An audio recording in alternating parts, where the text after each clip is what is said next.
にちは、シエルちゃんです。アシスタントのグミジーです。今回は、オレンジと紅茶のスコーンを作っていくよ。今回はスコーン会ですか。それにしても香りが良さそうな組み合わせですね。アフタヌーンティーなんかに、ぴったりのスコーンなのだ。おやつタイムにパクパクよ。お夕食前に食べ過ぎは注意ですよ。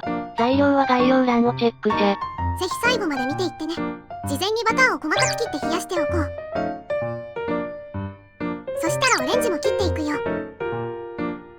表面は防腐剤がついてたりするから、スポンジでゴシゴシ洗っておこう。真っ赤なオレンジちゃんね。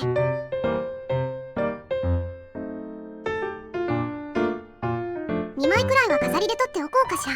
残りの部分の表面の皮をこすっていくよ。切り始める前にやればよかったかも。こすった皮は生地に混ぜ込むよ。後で使います。よし、では生地にいくよ。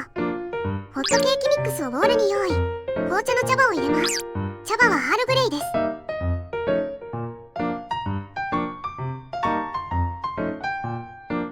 そこに冷やしておいたバターを加えて混ぜ混ぜ。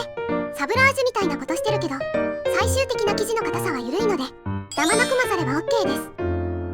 粉越しにつまんで細かくします。卵酸を別ボウルでポン。ほぐしてから粉たちに合わせます。ざっくり混ざったらオレンジから果汁を絞ります。ほぐしでおりゃりゃりゃりゃりゃ。絞り器などある方はそちらを使いましょう。フォークで果肉を潰してから絞ると果汁が出やすいですぞ。頑張って取り出した果汁がこちら。オレンジジュースなどでもいいですぞ。生地の方に入れるよ。オレンジの皮もここで投入。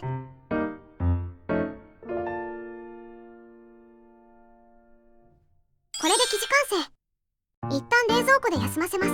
生地を締めるのと小麦粉を落ち着かせます。では型を消化。今回はこの100円ショップのマフィン型を使用。6等分してこんな感じ。1つあたり 50g ちょっと。そして上に飾りのオレンジのせちゃう。軽く押しておくと外れないよ。焼く温度はこんな感じ。では、いくぞ。焼けたー。これで冷めたら、熱々も美味しいのだ。外れづらいけど。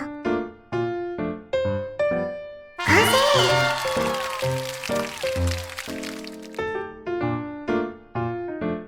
それでは、いただきます。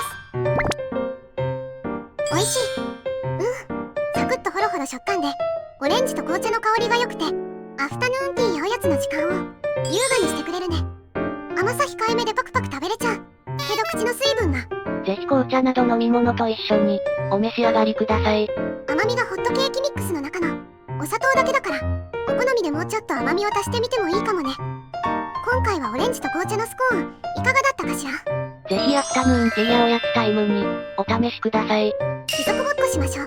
おほほほほほほ。ごちそうさまでした。最後までご視聴ありがとうございました。動画の感想、作ってみた感想もいただけると嬉しいです。チャンネル登録、グッドボタンなどもよろしくお願いします。週1、19時くらいに上げてます。他のお菓子の動画も見てみてね。コメントも気軽にお待ちしてます。